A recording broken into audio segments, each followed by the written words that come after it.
Assalamualaikum warahmatullahi wabarakatuh. Anak-anakku yang hebat dan berbahagia, selamat bertemu lagi dengan Putri Suhartini dalam pembelajaran Bahasa Indonesia kelas 9. Pada pembahasan kali ini, Ibu akan menjelaskan tentang pidato persuasif. Pada pembelajaran ini, Ibu akan menjelaskan pidato persuasif. Ada 3 hal yang akan kita bahas, yaitu tentang pengertian pidato persuasif itu, kemudian tujuan pidato persuasif, dan yang ketiga adalah struktur pidato persuasif. Oke, selanjutnya Ibu akan membahas tentang satu persatu, yaitu yang pertama tentang pengertian dari pidato persuasif. Yang pertama adalah kita bahas terlebih dahulu pengertian dari teks persuasif. Apa yang dimaksud dengan teks persuasif? Teks persuasif adalah merupakan teks yang bertujuan untuk mengajak pembaca melakukan hal-hal yang disampaikan penulis. Kemudian kita lihat sekarang tentang pengertian dari teks pidato. Pengertian dari teks pidato adalah sebuah teks yang berisi gagasan, pendapat, dan pengetahuan terhadap suatu hal yang akan disampaikan di depan umum. Nah, ini kalau kita rangkum pengertian dari persuasif dan teks pidato menjadi teks pidato persuasif adalah sebagai pidato yang bersifat mengajak atau membujuk pendengar untuk melakukan hal yang disampaikan penulis. Nah, ini tadi pengertian dari teks pidato persuasif. Selanjutnya kita bahas tentang tujuan dari teks pidato persuasif. Tujuan dari teks pidato persuasif adalah bertujuan untuk memengaruhi pilihan pendengar melalui pengondisian, penguatan, atau pengubahan tanggapan atau respon mereka terhadap gagasan, isu, konsep, atau produk. Sebelum memulai menulis, sebaiknya kita mempersiapkan topik yang akan kita sampaikan dalam pidato kita.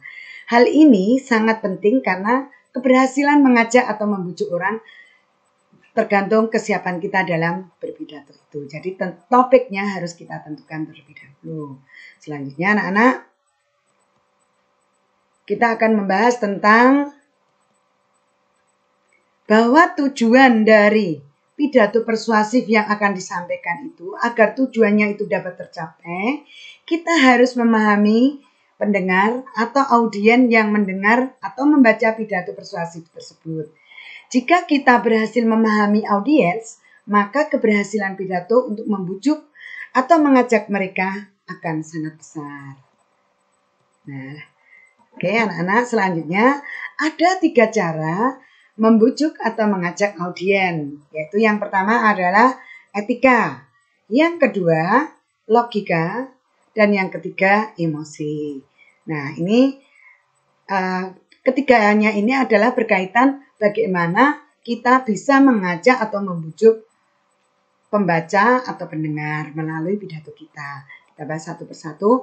Etika. Etika itu apa? Etika adalah sesuatu yang berkaitan dengan perilaku sopan dan santun. Jadi dalam berpidato, kalau kita pidatonya persuasif, kita juga harus kita gunakan etika, yaitu kita harus berlaku sopan dan santun. Selanjutnya, cara yang kedua untuk membujuk audien adalah logika. Logika adalah berkaitan dengan penjelasan yang masuk akal sehingga audien yakin dan mau percaya dengan isi pidato yang disampaikan. Yang ketiga adalah emosi. Emosi berkaitan dengan perasaan audien. Oke, selanjutnya anak-anak, kita bahas tentang struktur teks pidato persuasif. struktur teks pidato persuasif pada dasarnya sama dengan struktur teks pidato pada umumnya, atau sama juga dengan struktur ceramah maupun struktur khotbah. Struktur pidato ada 3, yaitu pembuka pidato, isi pidato, dan penutup pidato. Nah, untuk struktur pidato persuasif sama, yaitu yang pertama pembuka pidato persuasif, yang kedua isi pidato persuasif, yang ketiga penutup pidato persuasif. Oke, selanjutnya kita bahas satu persatu, yaitu dari pembuka pidato persuasif. Ya, anak-anak, di dalam pembuka pidato persuasif itu berisi salam, penghormatan, dan ucapan syukur. Ini sama juga dengan pembuka pidato pada umumnya. Nah, contoh dari salam pembuka dalam pidato, contohnya Assalamualaikum atau juga salam sejahtera untuk kita semua. Kemudian selanjutnya penghormatan. Nah, perlu diketahui anak-anak bahwa penghormatan dalam pidato, ucapan hormat kepada tokoh-tokoh atau hadirin yang hadir dalam suatu kegiatan, itu urutan penyebutannya, penghormatan dimulai dari tokoh yang jabatannya paling tinggi sampai kepada jabatan yang paling rendah.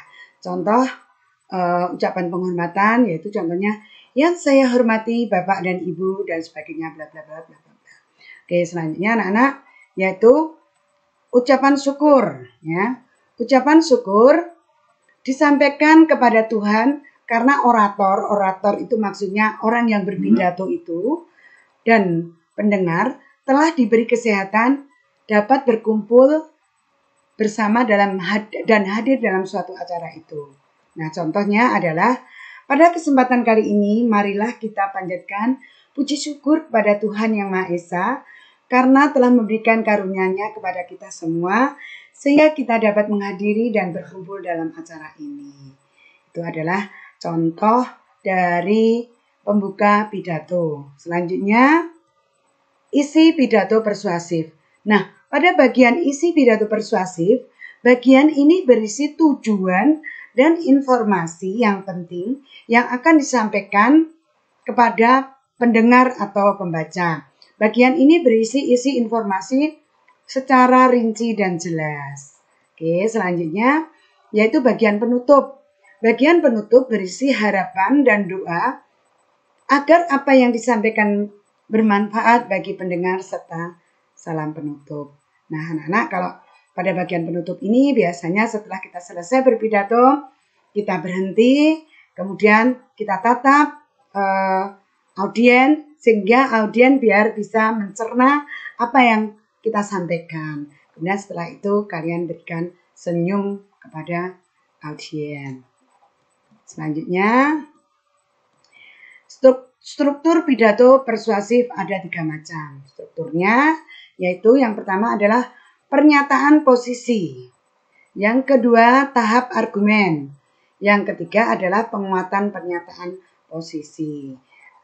Apa yang dimaksud dengan pernyataan posisi yaitu merupakan pendapat atau pendirian yang diambil penulis terhadap suatu persoalan. Pertanyaan yang dapat diajukan untuk menguji pernyataan posisi perlu mempertimbangkan hal-hal sebagai berikut. Maaf, itu bukan pertanyaan tapi pernyataan.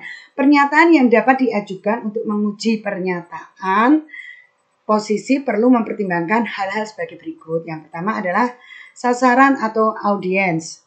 Yang kedua, hal yang akan diyakinkan. Yang ketiga, jenis argumen untuk meyakinkan. Dan keempat, kepastian pernyataan posisi.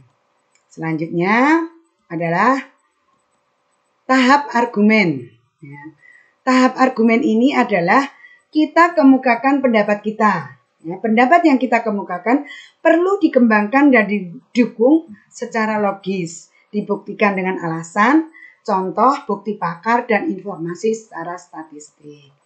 Selanjutnya yang ketiga adalah penguatan pernyataan posisi. Di sini hal-hal yang perlu diperhatikan dalam memperkuat posisi, penguatan pernyataan posisi adalah meliputi sebagai berikut. Yang pertama, memperkuat pernyataan posisi tersebut.